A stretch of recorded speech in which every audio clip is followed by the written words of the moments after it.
آپ صلی اللہ علیہ وآلہ وسلم کے صحابی ابو بکر ممبر پر چڑھے اور رونے لگ گئے، اور پھر کہتے ہیں میں نے اللہ کے رسول کو دیکھا وہ بھی ممبر پر چڑھے اور رونے لگ گئے، اور فرمایا اسأل اللہ العفو والعافیہ، لوگو اللہ سے عافیت کا سوال کیا کرو، فإن أحدا لم يعط بعد اليقین خیرا من العافیہ،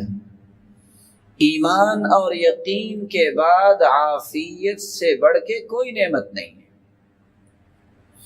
رسول اکرم صلی اللہ علیہ وسلم نے اس لیے فرمایا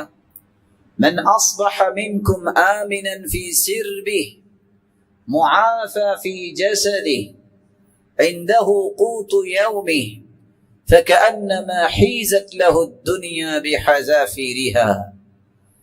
جس شخص نے صبح کی اس حالت میں کہ اپنے گھر میں وہ امن سے ہے اور اس کے جسم میں اللہ نے عافیت رکھی ہے، کوئی بیماری نہیں، اور صرف ایک دن کا کھانا اس کے پاس ہے، امن ہے، عافیت ہے،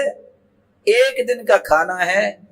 اس انسان کے دامن میں تو اللہ نے پوری دنیا کی نعمتوں کو جمع کر دیا۔ رسول اکرم صلی اللہ علیہ وآلہ وسلم نے دیکھیں کتنی اچھی بات کہہ دی، جب کوئی مسلمان ہوتا تو سب سے پہلی دعا یہ سکھائی جاتی کہ عافیت اللہ سے مانگو۔ اسلام کے بعد اللہ کے رسول یہ دعا سکھاتے، کہو اللہم اغفر لی، اے اللہ میرے گناہوں کو معاف کر دے، وارحمنی،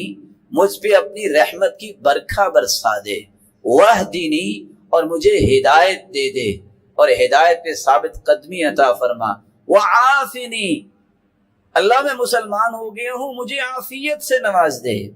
وارزقنی، اللہ میں نے دین کو قبول کر لیا ہے، اب سارے رشتہ دار چھوڑے ہیں، مجھے بھوکا نہ مارنا، مجھے رزق بھی عطا کرنا۔ تو اسلام قبول کرنے کے بعد جو بنیادی دعائیں سکھائیں ان میں عافیت کی دعا پہلے دن ہی سکھا دیتے، اس لیے ہر مسلمان کو عافیت مانگنی چاہیے۔ اللہ کے رسول صلی اللہ علیہ وآلہ وسلم نے اس لیے فرمایا عافیت کی دعا تمام دعاؤں سے افضل ہے،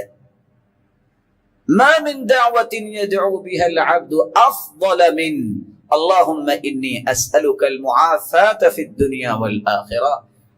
لوگ جتنے بھی دعائیں کرنے والے ہیں اس سے افضل کوئی دعا نہیں۔ کس سے افضل؟ کہ بندہ یہ کہہ دے یا اللہ دنیا اور آخرت میں مجھے عافیت سے نواز دے، یعنی دنیا میں کوئی مصیبت و وبا اور کوئی مرض اور کوئی دکھ مصیبت نہ آئے، اور آخرت میں جنت کا وارث بنا دے۔